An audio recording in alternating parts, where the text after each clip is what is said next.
Hello, my name is Kokwe. I believe most of you have seen me around school and know my name, unless you're new, but I have been going to Alta Vista School since the beginning, and there are a couple of other kids who have as well. Today I'm going to talk to you about the underrated value of genuine friendships. Ever since I started attending Alta Vista in the first grade up until now, months away from my graduation, Alta Vista has always been a place that I could rely on to be a steady ground for my life. The people who I began attending the school from the start, as well as those who joined later on, I have created bonds with. I met the majority of them at a young age, at times when I was childish and exposed, and I wasn't guarding myself with the fear of the relationships failing. The thing I do wonder sometimes, however, is if I had met the friends that I have currently in a different environment and at a more recent time, would I still befriend them? I desperately want to say yes, and that I would obviously be friends with them because I couldn't bear to lose them. But is that realistic? No, it's not. It's true, but it's not realistic. The reason for this, as many of you are probably aware, making friends at a younger age is much easier than making them when you're older. And I know I'm not drastically older per se than I was 2 years ago, but arguably the way I make friends has changed and is more specific. I don't take as many opportunities to make friends that are offered to me as I could. And I do think that's something for me to work on personally, but I also think it's simply a part of growing up. There's one event in my life at a place that I attend once per year where my friendship-making tactics are entirely neglected. It is at a summer camp I go to during the last week of summer break and have been since I was about 5 years old. It's called Montecito Socorro Summer Family Camp, a lengthy name, so I simply call it Montecito.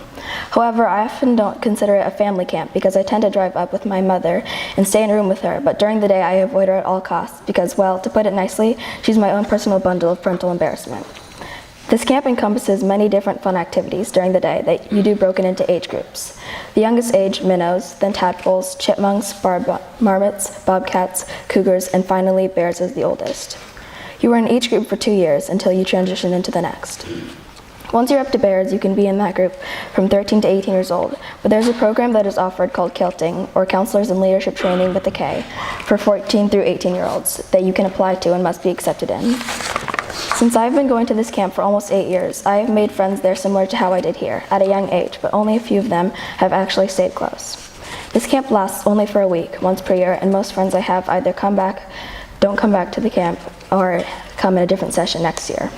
But through this, there are 5 families that my mom and I meet again every year for camp, 8 kids in total, 4 of them my age. This isn't to say that I only have 4 friends there, because the whole purpose of summer camps are literally pressuring kids into certain environments for a period of time where they're forced to withstand painfully awkward icebreakers and activities until they become somewhat comfortable with one another. Some years I stick to the friend group I had, others I met other kids that I had a lot of fun with for a short time. All in all, majority of the friends I made there I never saw again, but for some reason that made it all the more enjoyable. I have always made friends knowing that they would be there for me the years to come, and that I could trust them with anything that was on my mind, and vice versa. And I will perpetually continue to make friends like that throughout my life, and I realize that that's okay. When I reflect on my routines at this camp, the more I realize that friendships aren't about who you've known the longest or who you hang out with the most. In the grand scheme of things, the relationships you have right now may not last your entire life, and at the end of the day are defined just as short-lived as lived deaths, the ones at a camp like mine. It's the memories, experiences, and hardships that help build you up to the person you become every day, and those memories you should cherish for the rest of your life. Thank you.